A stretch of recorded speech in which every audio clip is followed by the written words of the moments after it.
To read Back to Reality, the best-selling novel of the Bestseller Experiment by the two Marks, go to bestsellerexperiment.com/Back to Reality. And subscribe to this podcast to get loads of extra bonuses. Go to bestsellerexperiment.com/subscribe. Let's run the show. Hello and welcome to the Bestseller Experiment, where we continue to discover what makes a bestseller and inspire you to start, finish and publish your book. I'm Mark Stay. And I'm Mark DeVoe. And before we dive into this very special live and direct episode of the Bestseller Experiment, we are here live and direct. We want to thank our sponsors, Pro Writing Aid, the official editing software of the Bestseller Experiment. Pro Writing Aid is so much more than a grammar checker. It's a style editor and a writing mentor, all in one lovely little package. The other thing I love about it is it integrates with everything. It integrates with Scrivener, integrates with Word, Google Docs, Chrome, Safari, Firefox, Office, Outlook, everything you can imagine. It's designed for the smarter writer, which is all of you folks. So pop over to prowritingaid.com/bestseller if you want to get a whopping 20% off right now. Mr. Stay, welcome to you, sir. Welcome to you, sir. But we're not alone. We're not alone. We have to be on our bestest behaviour because we have a special guest on the live show. And this is Bec Evans. Bec was previously a guest on A Deep Dive, episode 199. If you want to check that out, she was discussing her book, How to Have a Happy Hustle. But since then, she has surveyed over 3,500 authors about their writing habits and discovered some incredibly useful data on how writing little and often can improve your productivity and creativity as a writer. We're going to be talking about toggling, tiny habits, micro challenges, and being spontaneous. Beck Evans, welcome to the live show. How are you today? I'm very good. Thank you for having me. It's absolutely lovely pleasure to have you. And for those of us live in the studio, and we also want to say hello to all of our patrons who've signed in today to be with us live, asking questions and chatting like crazy on the sidebar. But for everyone here, they can see us live on video. And Beck, you've got the most organised bookshelf I think I've ever seen. It looks absolutely beautiful.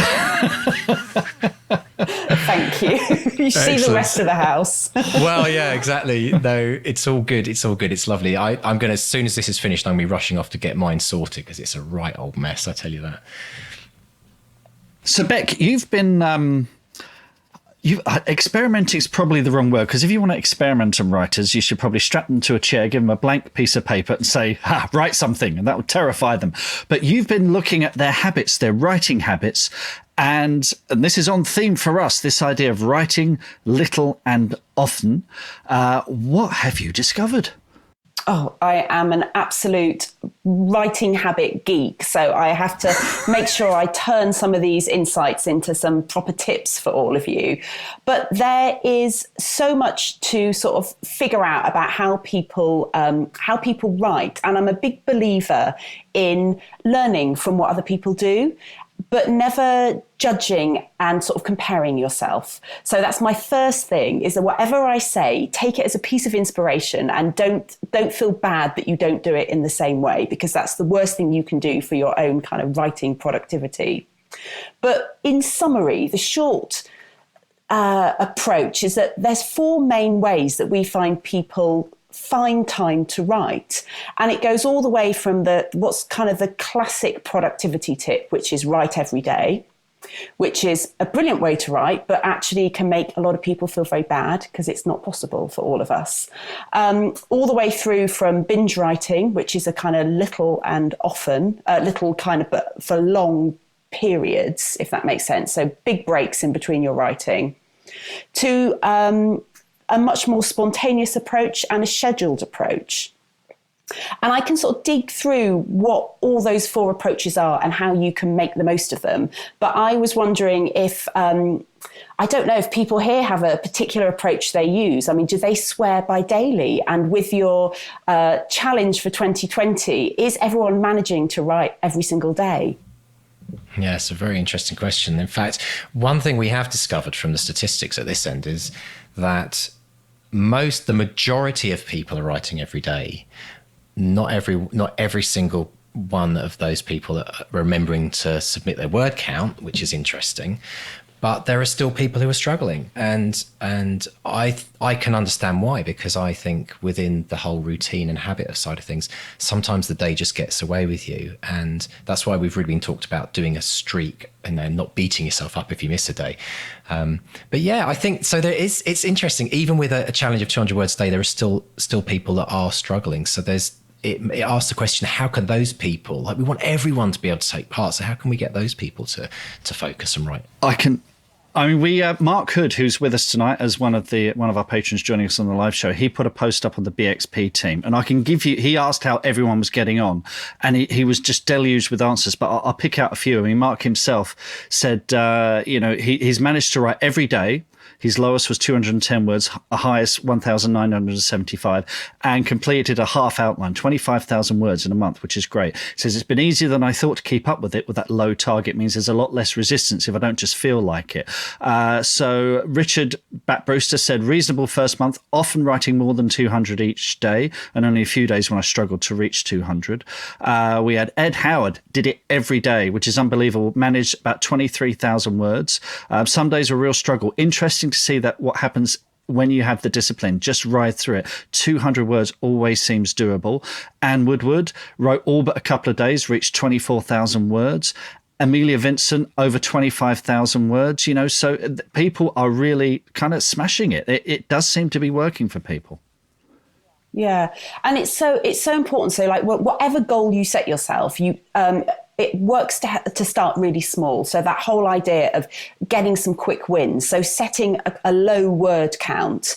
And I would often suggest with people getting back into writing is that they start with something even lower than 200, because you can build the momentum, because you want to kind of get that positive feedback loop going. And that makes a huge difference. And it's great to hear that people aim for 200 and exceed it, because they are feeling really good about their progress, which means they're more likely to continue.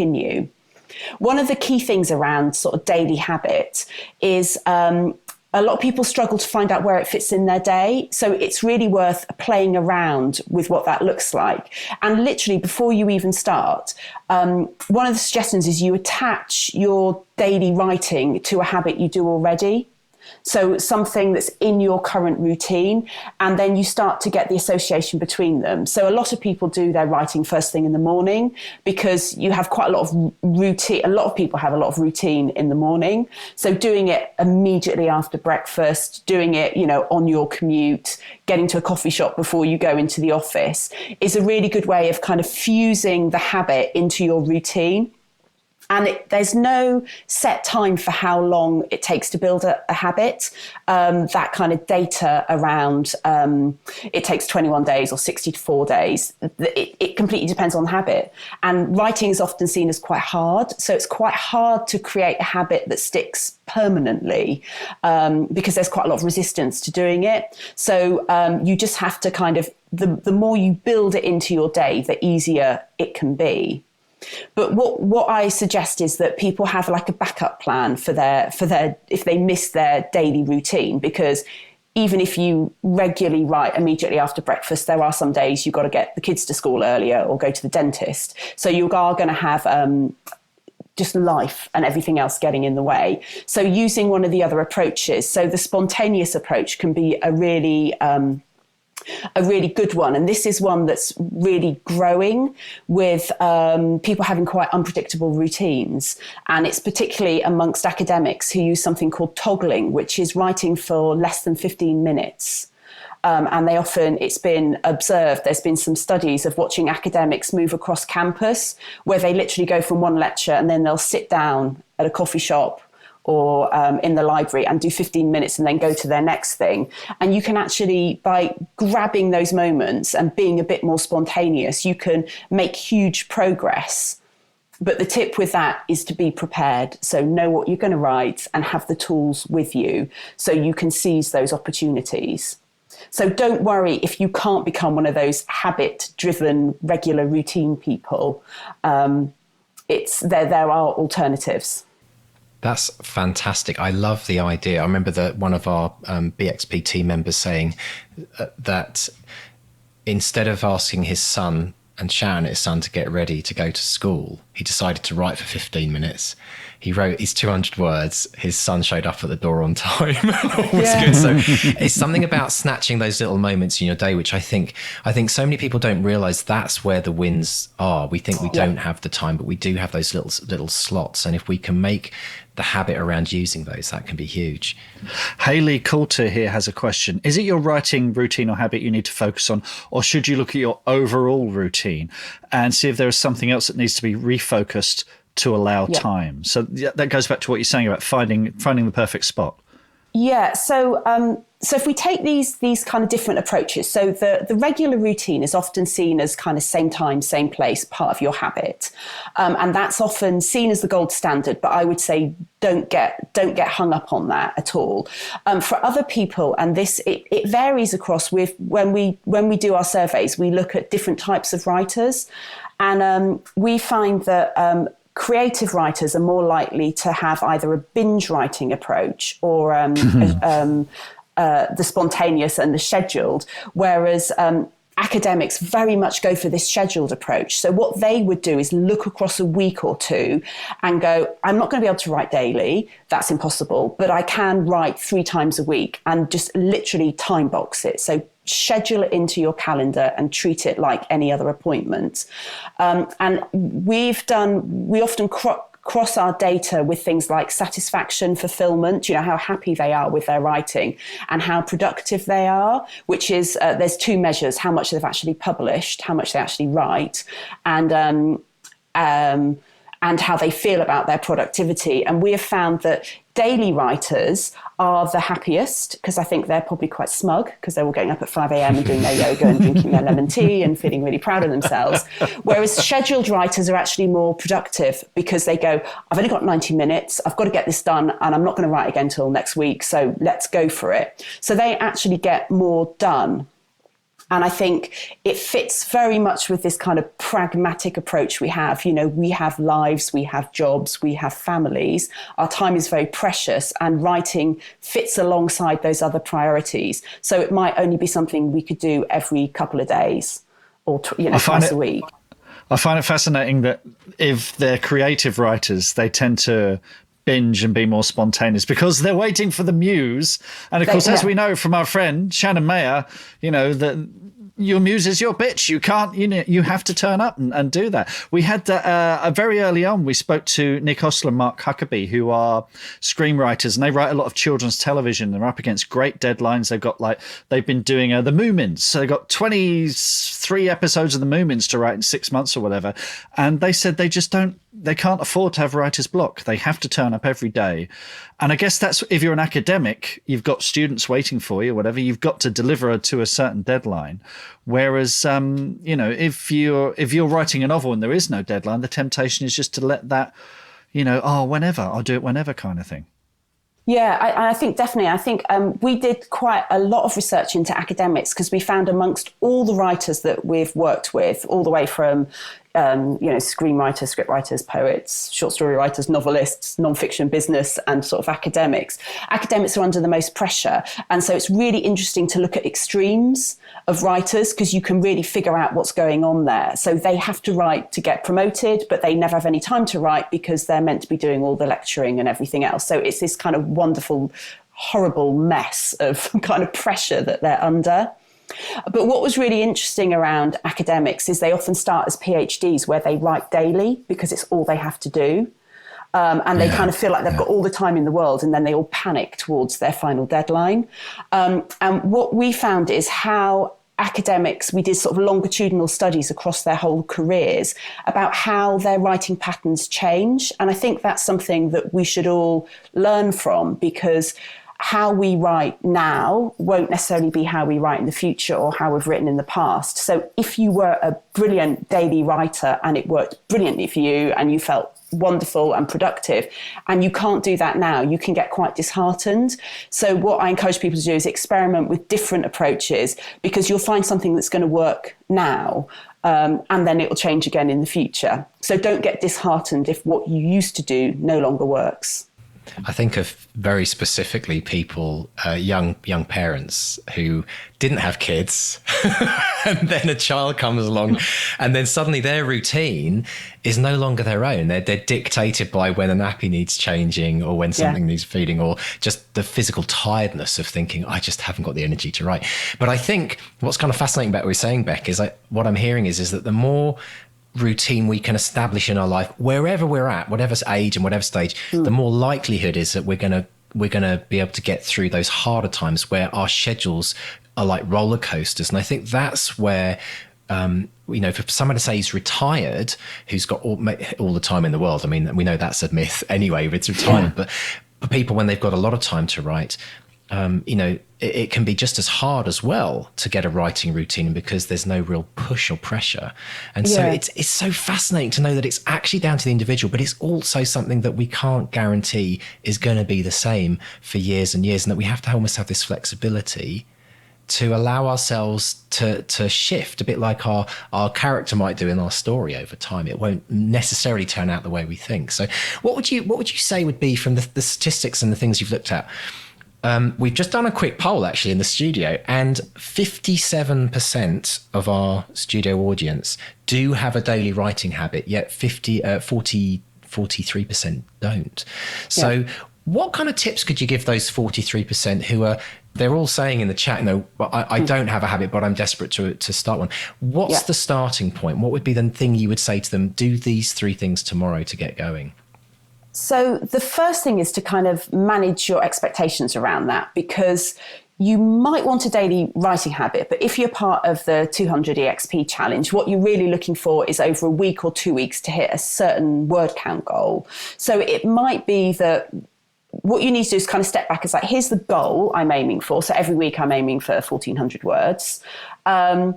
And knowingly that you can only get there on 3 or 5 days rather than 7. So that's one way of kind of like stop beating yourself up about not having a daily writing habit, but still achieving the same goal, because you are keeping parallel with all the peers where you've got this amazing accountability structure. So basically, don't compare yourself to the practice, compare yourself with the kind of what you're all aiming for together. So that would be the first thing. And it's starting to experiment. This is what you're all about. Experiment with what works. So what time of day works? Can you literally sit down and brainstorm when you could write? What habits you've got in your routine. If you're really focused on having that daily writing routine. So what do you do each day that's a regular routine? Is there anything you can attach writing to? Come up with kind of 10, 15, 50 ways you could achieve that. So it could be, I'm going to get up half an hour earlier, I'm going to go to bed in the evening, I'm not going to watch telly, and then prioritize those. So which of those things can you do? Do you want to do? Because of course we can all get up an hour earlier, but for most of us, that's just hideous. It's not possible. We're pushed enough. So don't come up with all the ideas about how you could do it, but genuinely prioritize them on what feels right for you, what feels exciting for you, what feels possible and you're sort of capable of doing. I think we spend so much time sort of worrying about the habit rather than kind of stepping back and looking at it sort of holistically, how we could go about it. But as well as sort of attaching it to something you do already, thinking about ways you can fit it into your day, being sort of really, really clear about, why you're doing it, finding that motivation for it and making it feel a bit more fun. Because sometimes we just beat ourselves up about this. And if you start to feel negative about your writing in any way, you are going to get yourself into one of those little spirals where all you do is feel bad about your writing, and you need to start feeling good about your writing if you're going to continue doing it. So anything that makes you feel good about it. So there's a lot of stuff in kind of habits where they talk about rewards. And the key to rewards is that it fits in this kind of dopamine cycle in our brain, but that has to be an absolutely instantaneous reward. So you are connecting the activity with writing with something pleasurable. But for some people, you might just need an incentive. So I used to do a thing where I wouldn't have my morning coffee until I'd done my writing. So I was kind of like desperately trying to hit my words so I could then go and have a decent cup of coffee. That's like a bribe or an incentive or a goal to aim for. It's not the same same as having a kind of like a habit loop reward, but it was one that kind of got me going. That's interesting. Yeah, I have a cup of tea lined up at 9:30 every morning. That's my first break of the morning. So I'm definitely in that cycle as well. Yeah. One of the things we had was chocolate biscuits, but you're right. The habit has to, apparently in science, they say that the dopamine effect only works if you have the reward during or literally milliseconds after you complete it. Somebody said if you actually give yourself, say, they said as an example, if you go for a 2-week run and your reward is the week later, you're going to treat yourself to a massage, because the massage is like 3 or 4 days after the event. The actual scientific effect of the dopamine, it doesn't attach that massage with having finished it. So it has to be instantaneous. And that's something that we're learning. That I think it's interesting. There's so many misconceptions around habits, aren't there? And I mean, this 21 days to create habits, a classic one, which is such a load of rubbish. But when I read that, I didn't, when I first read it, I thought, I just always assumed that was some obvious scientific thing. Are there any other interesting things around habits, myths that you've discovered in your research, especially around writing? I mean, as a general rule, I try not to talk too much around having a writing habit, because it almost defies the definition of what a habit is. So I would rather talk around having a writing routine or a writing system, which is kind of like a lot bigger. So then you can start to look at things like accountability structures that support you sort of in your wider writing life, rather than just this very kind of narrow definition of having a habit. So that would probably be the first one. But I think you can learn a lot from the kind of neuroscience and psychology of habits. So again, going back to that idea of a reward, use it as an incentive or a bribe. And that is quite helpful. And one of the things that they talk a lot around habits now is that habit is all about emotion. So it's all about how you feel. And we often underestimate that. So feeling good about writing is one of the most important things you can do. So making it a pleasurable experience. So as you say, it could be making that cup of coffee to have while you're writing. A lot of people, we're all sort of stationery fetishists. Have that nice notebook, because it will actually make a bit of a difference to you doing it. So don't forget the pleasure in the process. Because it's hard enough, that kind of beating yourself up in the criticky stuff that we deal with around, writing and going public with what we're working on. Absolutely. We've had a couple of people actually in the chat room that are talking about something very specific. Yeah, go for it, Mark. You might be talking about the same thing. Jack Logan here is talking about my father-in-law, a lecturer, wrote several books when he was working, but once he retired, he was going to write a book. He got nothing done. Haley Coulter says, it's weird. If I take a day off to write, I don't get as much done compared to the days I don't have any time. And certainly for me, because I used to write on my commute, and then I was made redundant. Suddenly I had all day to write, and I was very conscious of the fact that I had to carve out time at the beginning of the day, because otherwise it would be Netflix all the way, So I've had to, make sure, get into that routine. I get up, get dressed, I'm here for work, if you like, because I've always had that work mentality. So it is about, well, we've talked about the Pomodoro technique on here as well, haven't we, Mr. D? That thing of having a ticking clock and knowing that you need to get something done by a certain time. Yeah, I mean, we work quite a lot with constraints, and we do at Politico, we coach writers, often ones who are genuinely blocked, so particularly academics who just haven't written for years and are kind of getting under quite a lot of pressure to get stuff published. And what we start with doing is setting them those ridiculously tiny things to do. And they often say things. So one of the things we found is that the binge writing version for academics is sabbaticals. And people who write on sabbatical are the least productive and the least happy, the least fulfilled. So having too much time is actually far more dangerous than not having enough. So if you're feeling very busy, you're actually quite blessed. So what we do is we artificially increase constraints, and anyone can do this. So Pomodoro is absolutely brilliant, but even smaller amounts of time, because people, because particularly if you've written in the past, you'll know that, yeah, it takes me an hour and a half and I'm well in the flow. And that's like a real sweet spot. So you kind of have this in your head. So you think, well, there's no point in writing for less than an hour and a half, or there's no point in writing for an hour or 45 minutes or 10 minutes. So we'll just say, right, write for 5 minutes. And using things like, whether you call them pre-writing rituals, they can be really important to kind of get the engine going. So all the research is based around free writing, but using things like free writing and using looping, where you pick up on what you've done in your free writes, but setting the clock. So I'm a big fan of like, give yourself 5 minutes.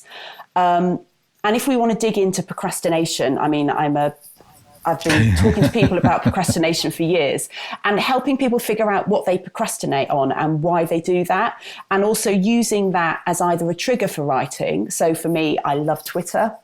So I might find myself, scrolling, but I'll just say, okay, I've got my desk, it's cold, it's dark, I don't really want to write yet. So I'll give myself 5 minutes, and then you kind of take the phone away, switch off all your notifications, or use it as your treat afterwards. So figure out what you do instead. And again, brainstorm, get a piece of paper. So literally think, the last time I meant to write and I didn't, what did I do instead?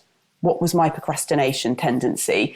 And then go, and what are the other things I do when I was meant to be writing? And then get that whole list up, and then we get people to design these anti-procrastination environments. So you can use, again, theories from behavior change and economic theories about choice architecture. So, in your office, are you being distracted by stuff? So your anti-procrastination environment might be clear your office, work in a coffee shop, go to a library, work somewhere else where you don't have the things that distract you. Yeah, I think we should really talk about procrastination a bit later on, though, don't you? I just, so much other stuff we could be focusing on at this point in time. But one thing I've, because I love the editing process. I love it when I've got a draft and I can get and take it apart and put it back together again. That is, for me, is always the most enjoyable part of the process. I get the fear, and I think a lot of writers get this, when you're starting a new project, when you're thinking, oh God, I've got to start this. Because if you've been through the process, it's not 2 drafts and you're done. It's, many, many drafts, then a development edit, and then a copy edit, then a line edit, and a proofread, and you're, here we go again, So are there any good coping mechanisms for getting around the fear? Is it that free writing thing? Is it just getting stuff on the page? Yeah, so I found when I was, it was really interesting when I was writing my book last year, I was sort of seeing all that experience myself. And I used to get the fear at the beginning of every chapter, so that, you have it initially at the beginning of the project, but I found like every chapter, I was just that kind of like, how do I get into it? But there was 2 things really. One was understanding it's part of the process. So realizing that there is a certain amount of fear, there are stakes involved, it is important to you, but then figuring out what it is to get you going. And, the only way, to finish a book, you have to do that first draft. However, whether you call it draft 0, your shitty first draft, whatever you call it, you just want beginning to end, you want that outline. So you have to kind of go as fast as you can to get through it, because all the magic happens in the edit. People just develop different tips. I mean, I just say when people hit a block, how can you jump over it? What do you do? Because one technique we use with writers is actually having worry diaries. So it's based in kind of behavioral therapy, but it works really well because often writers have notepads. So it's helpful because but when you hit a stumbling block, make a note of it, because what you're doing is you're calming down your brain. You're telling your brain, I've paid attention to this, so you're not freaking out about it. So from a neuroscience perspective, it works quite well. But I find they're really great edit notes, because the things you're spotting are they will have some truth in them, like my character isn't quite right, or I need to do some more research here. But the point is you don't need to do that now. You can do that later. So by parking it means you can keep moving, but you've made a note of what's important. But it does all that wonderful calming, sort of calm your brain down, allowing you to have that momentum to keep going. That's fantastic. So it's actually a worry diary about the book you're writing rather than just a worry diary about your life in general. I love it. Yeah, yeah. And I would say to people, I mean, a lot of the work we do is like focus on what went well and what went badly and what you've learned from. So again, you start to associate the good things about your writing, because there's always one thing, you know, you've always written one good word, or you've always had a bit of flow, you know, or you worked for 15 minutes, or you managed to work for an hour. So always find something that went well, but make a note of the things that didn't, and just go, yeah, I'm going to come back to these.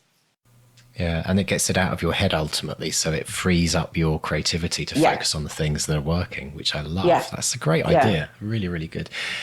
We have a really interesting question, actually. A couple of people in the chat have talked about illness and writing, and it's a very common thing. We actually did quite a few mental health episodes, and we're going to be doing more of those in the future, and they're always very, very popular because there's a lot of unspoken things around this. Now, Rachel says that she's finding it...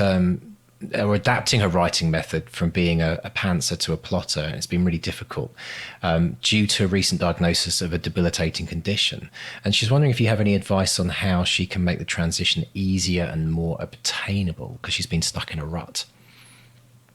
So there's I suppose there's two sides to that. One is the process of changing your practice, and the other one is how you feel about it.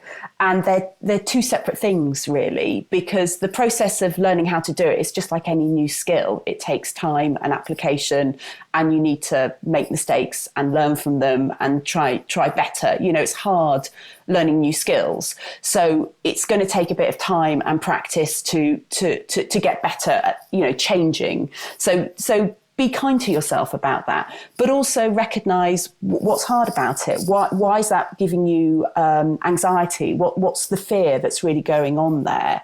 And sort of exploring that as well can help with the process too, because it might be that actually you really want to be a bit of a pantser. So can you give yourself some free writing so you're allowed to explore things in a different way?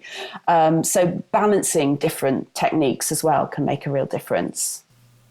That's fascinating. Yeah. And I think that again, it's almost a whole episode in itself, isn't it? In terms of how you deal with things like that. Because again, illness is another one of those routine breakers, because you never quite know how you'll be feeling. Now, going back to something you mentioned earlier as well about time of day, did you find within your research, looking at when people write, do you find if most people tend to write in the morning or the evening? If there tends to be a connection between the success of writing every day and when people write? Yeah, so a lot of the research and the stuff that we've found is there's a big chunk of writers who write in the morning, and it makes sense from a kind of a distraction and a, you know, whether you call it like a willpower perspective. And it's like, for a lot of people, it's like getting the most important thing, the thing they do for themselves, out the way so they can concentrate on everything else for the rest of the day. So it's a really good approach to write in the morning, but not everybody has that kind of body clock. So I think there's fewer people who are night owls, but for them it would be a nightmare to do anything in the morning. But one piece of research that I looked into is about how people are actually more creative at the opposite end of the day to when they're naturally productive. So if you consider yourself a morning person, you know, you get up and you're ready to go and you're great at getting on to task, you might not be at your most creative. So sometimes it's worth experimenting with the opposite end of the day to see how you do stuff. Another thing we get people to do is look at their schedule and literally think about their kind of red, amber and green times of day. So green is when you know you've got time to write and you're able to write and feeling creative.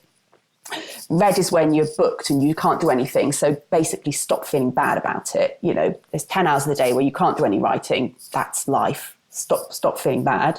But there's these kind of amber periods, which might be ones which could be useful for grabbing for sort of spontaneous writing, or doing things like planning, reading, editing, research, filing. You know, there's actually quite a lot of admin with writing, bizarrely. You know, fit that in at the other times of the day.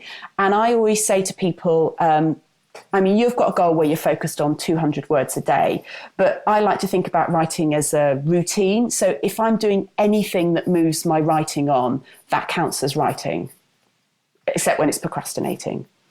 Yeah, that's brilliant. That's brilliant. And for anyone who missed the interview, I really recommend going back to episode 199 because Mark had a brilliant deep dive with you. But we like to celebrate on this podcast, don't we, Mark? We like to celebrate when celebration's due. We're all about shouting out. And we just want to congratulate you, Beck, because your book, How to Have a Happy Hustle, has recently been nominated for the Business Awards. Am I correct?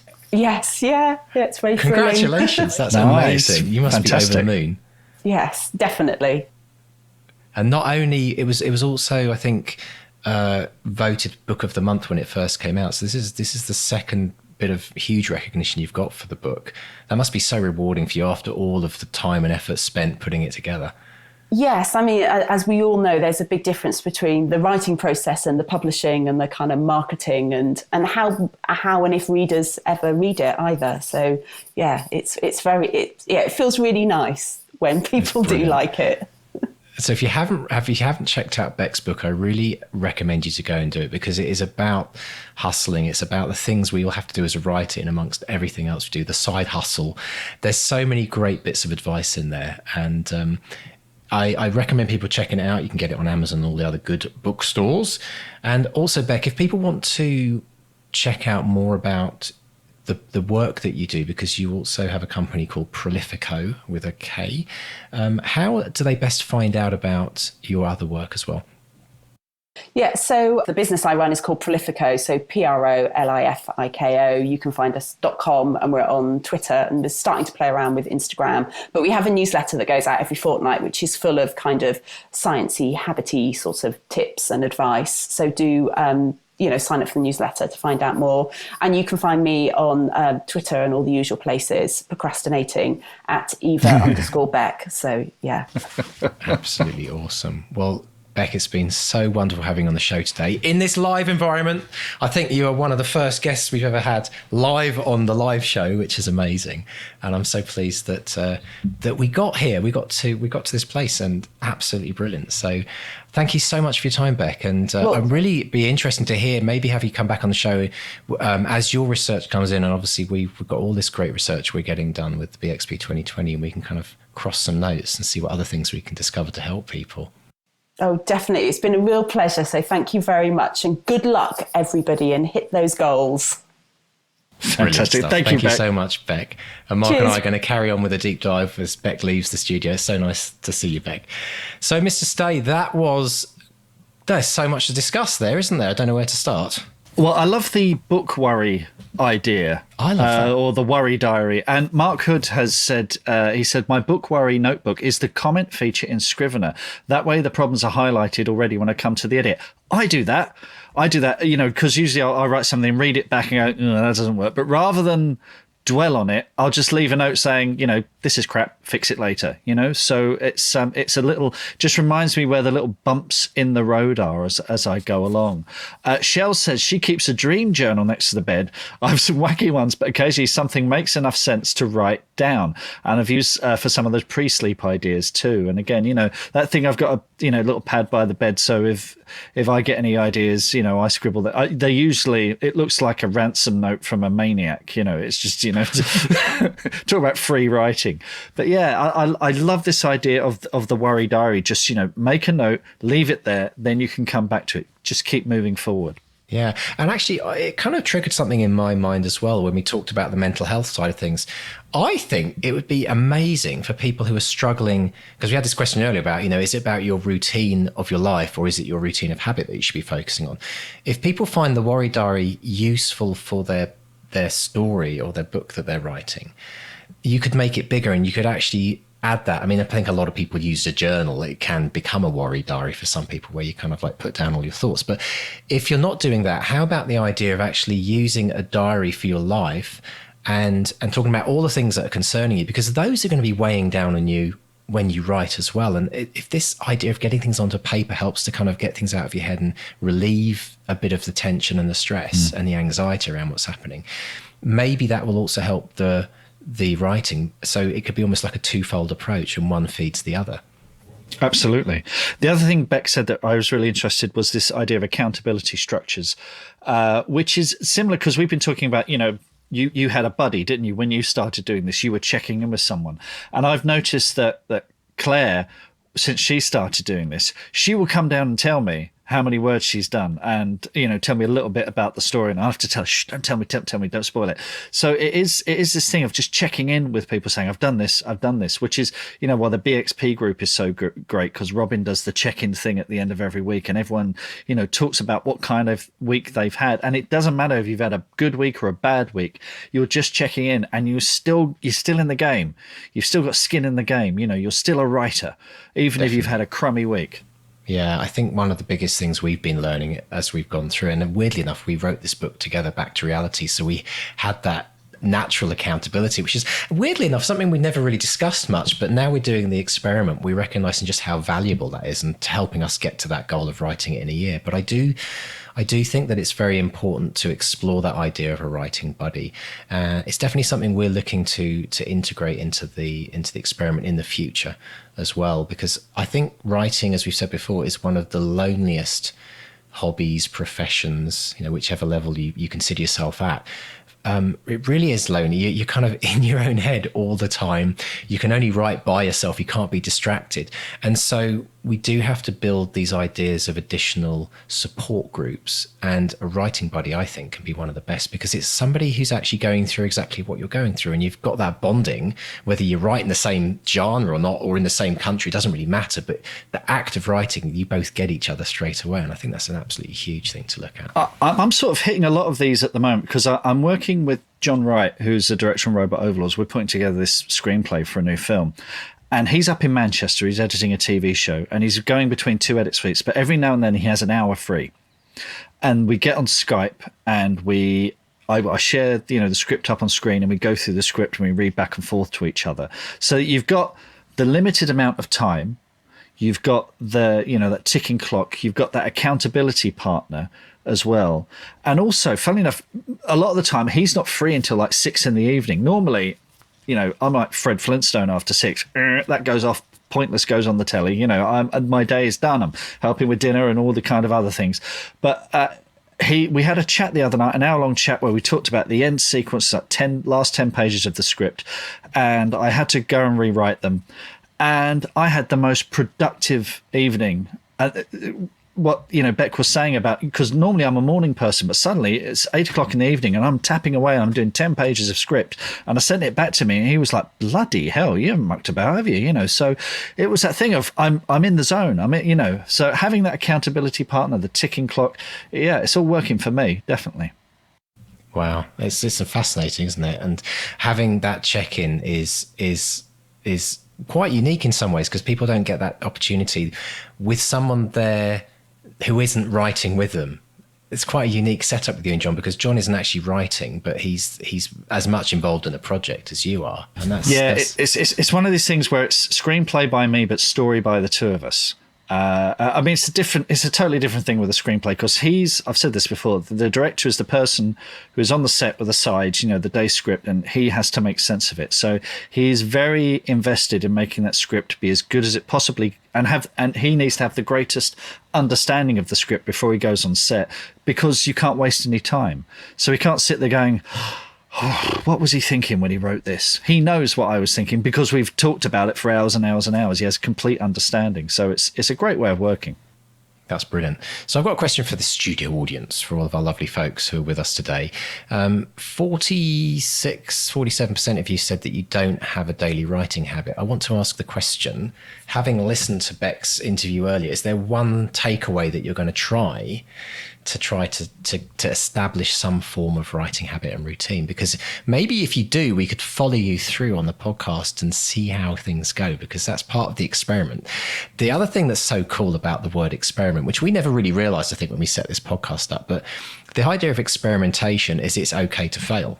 It's actually quite acceptable. In fact, we celebrate failure, because it means that we're all just trying.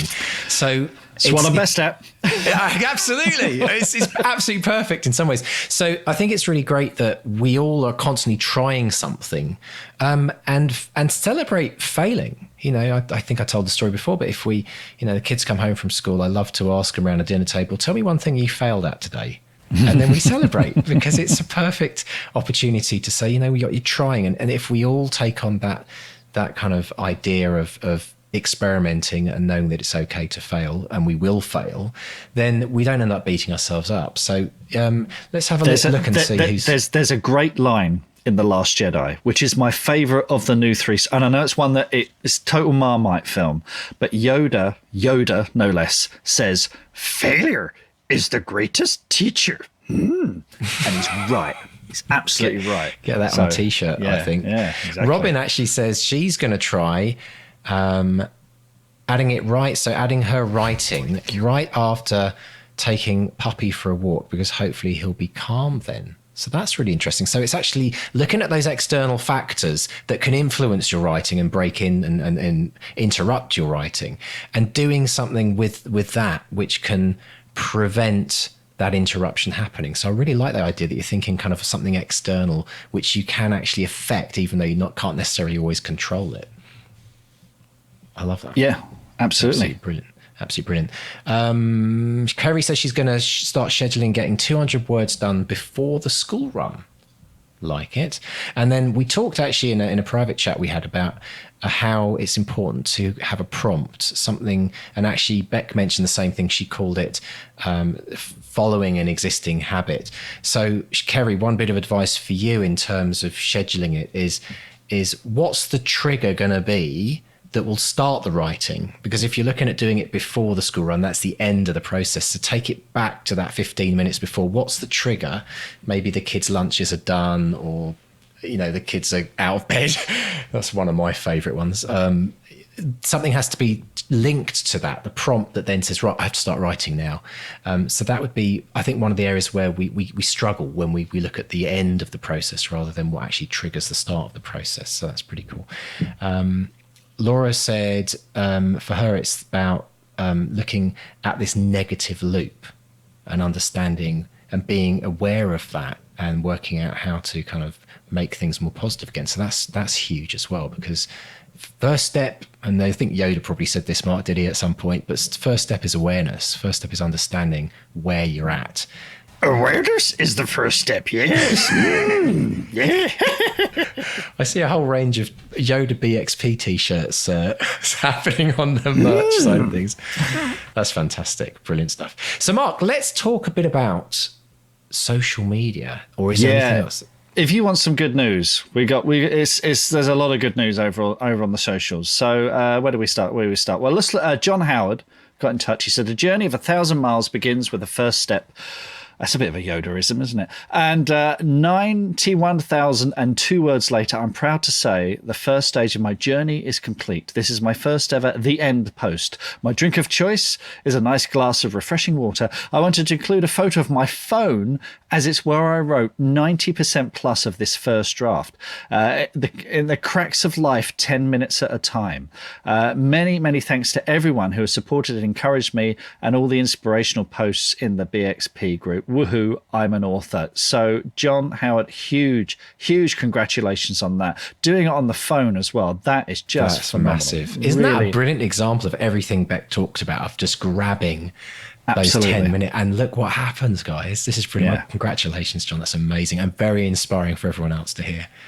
We had a note from Paul Ardoan, who says, "Here's how this month has been going for me. Every day. Ugh, I don't want to write today. But it's just 200 words, 15 minutes. Then it'll be done. I won't feel like I didn't make any progress. Okay, 200 words, then I'll stop. This scene's working. I'll just finish it. I might actually be on a roll. A bit more then. 3,000 words.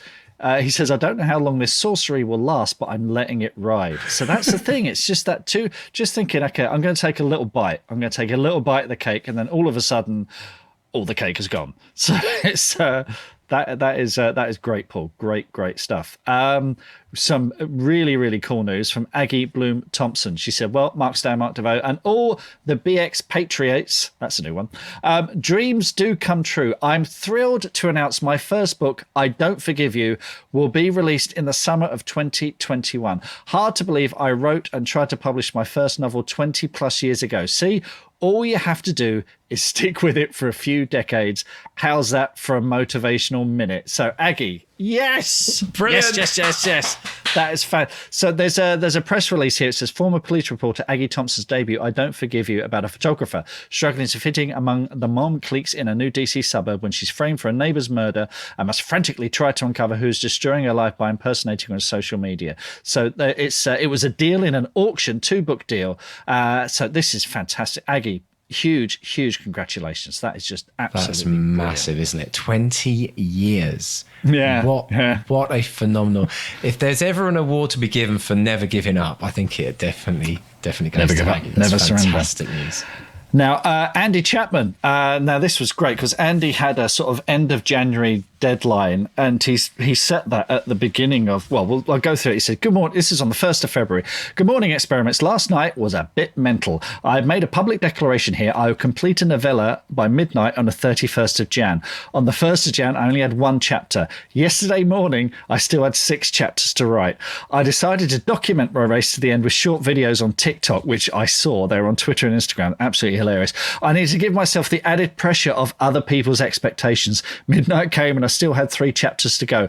I finally finished at 1:45 this morning, feeling frazzled and slightly nuts.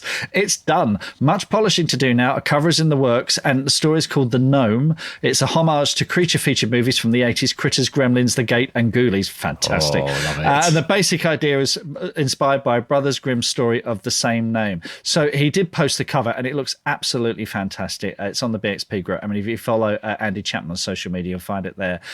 This was only the first part of my public declaration. The second part is to complete a story called The Projectionist and the Wall People by 30th of April, and then to finish a movie screenplay called Price of Life by the last day in June. It's going to be a busy year. Andy, fantastic, mate. Really good. Absolutely really, amazing. Just amazing. Just superb. And then we went, Angela Nurse got in touch. This morning, I finished the first rewrite of my book, Jack in a Box. I've added around 6,000 words during this edit, which is fab as I'm an underwriter. I didn't expect to get through this so quickly. I have to thank the BXP 2020 challenge. I've unearthed a few issues that are going to need my attention on the second rewrite, but not too worried about that. So that is just terrific, Angela. Great stuff. And last but by no means least, Rhoda Baxter shared a link. Now, this is, she says, some news. You know that book which I started writing in 2003 and didn't get published till 2019? It's only gone and been shortlisted for an award. So this is not just any old award. This is the Romantic Novel Awards, the 2020 R&A. And 1 or 2 of the experiments are on there as well. So Jenny Keir, Lorna Cook, Daisy Tate, and Rhoda, writing as Jeevani Charika, are all shortlisted for awards for the 2020 R&A Awards. So that is amazing. Absolutely brilliant. That's phenomenal. Now we're talking about, we literally have about 160 people in the BXP team at the moment. So when you think about ratios, that is pretty amazing stuff. It's really, well really, done, everyone. really good. That's fantastic. Just amazing. Just incredible. Absolutely fantastic. Well, brilliant. It has been such a pleasure being with you all today. We have some wonderful things coming up for you in the next couple of months. We are lock booked, Mark, with guests, aren't we? Going into late spring, early summer, I think. It's early absolutely summer. Brilliant. Yeah, chocker. It's absolutely phenomenal. Some really good things. We're so happy that the Bestseller Experiment Challenge, the BXP 2020, is working for you. And we do want to encourage everyone who's been listening to this, and they might be thinking, well, what is the BXP 2020? And there are still people out there that don't know, so we're going to keep banging the drum. 200 words a day. That's your target. You can sign up by going to Bestseller or just to bxp2020.com is the easiest way to sign up. And then there's a form that you fill out every day with your word count. It's as simple as that. We are seeing people writing between not 200 words a day, but between 400 and 600 words on average. So it gives you buffer. That's what I've noticed, Mark. I'll put my hand up. I missed a couple of days beginning this month. It's been a hard big start of the month for me. I've missed a couple of days, but I'm so far ahead of my word count this year because of what I did back in January and now catching up in February. So this is the thing. We want people to feel the success of this experiment rather than feeling that they're always beating themselves up. So get along to bxp2020.com, sign up. And more importantly, if you're doing it, do tell us your word count. If you miss a day, doesn't matter, stick it in on the next day as a separate entry. If you've missed the week, put your entries in as the week. And as we had some people even put their entries in at the end of the month. That's okay. Better to do it daily to get the habit. But also we want to really encourage everyone who's heard about it, everyone who's part of it, is to invite a friend to come and join you do it. And maybe make them your accountability partner, but invite them, tell them, because we've had people starting writing for the very first time and there are more and more stories. If we can get more and more people into writing, then this writing community is going to flourish and we're going to have more success stories like we've seen over and over again, the BXP team. So get on over to that. And we also want to thank all our patrons as well, Mark, don't we, for continuing to support this show. Yeah, we've had a flood of them coming recently. Pete Coombe, Ellie Barker, Gareth Lewis, Hayley Coulter, who's here tonight, Thea Derricote, Michelle Imagawa. Thank you all. You are all wonderful, awesome people. If you're listening to this and thinking, hey, I'd like to go to the live show, I'd like to get involved, come and join us on Patreon. If you become a chart topper, you get everything. It's $10 a month. You get the deep dives, access to the BXP group on Facebook, which is probably the best value thing of the lot. That community is just amazing. You get the episodes early. You can submit to our one-page punch-ups and come to the live shows. Go to bestsellerexperiment.com/support and you'll find all the links and things there. Absolutely. And if you want to get in contact with us, Mark and I love to get your emails. We read every single one. Pop over to the website and check out the contact link on the navigation. You can send us a message. That comes to both Mark and I's inbox. We are not these people that have all of these butlers that read our emails for us and deliver them on butlers. One day, maybe, Mark, maybe one day. Some spam for you, sir. I have a hot knob for you, sir. You've just done your 200 words today. Congratulations.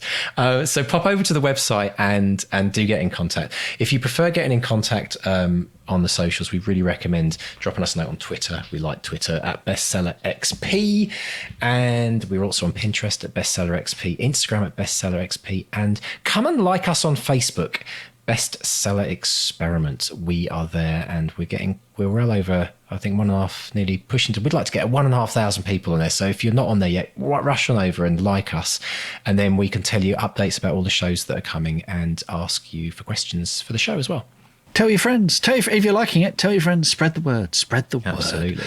And we should probably mention, Mark, because we are trying to promote the fact that promotion is really important amongst writers. We mustn't forget to tell you about our book. If you're new to the podcast, you may not even know there's a book out there. Mark and I wrote a book called Back to Reality. It's out ebook, it's out on audio, and it's out on paperback as well. And you can get that from all good ebook stores. Also to mention, Beck, who was with us earlier, her book, How to Have a Happy Hustle, is coming out next week as an audiobook for the first time, and also a US edition, which is super awesome. And so check that out as well. So brilliant. Thank you so much to everyone in the studio for joining us. We'll see you around the same time next month. If you'd like to get involved, it's bestsellerexperiment.com/support. Thank you so much, Mr. Stay. And it's a goodbye from Mark 1. And a goodbye from Mark 2. It is. Goodbye. Yes. Bye, everyone. Have a great writing week. Bye-bye.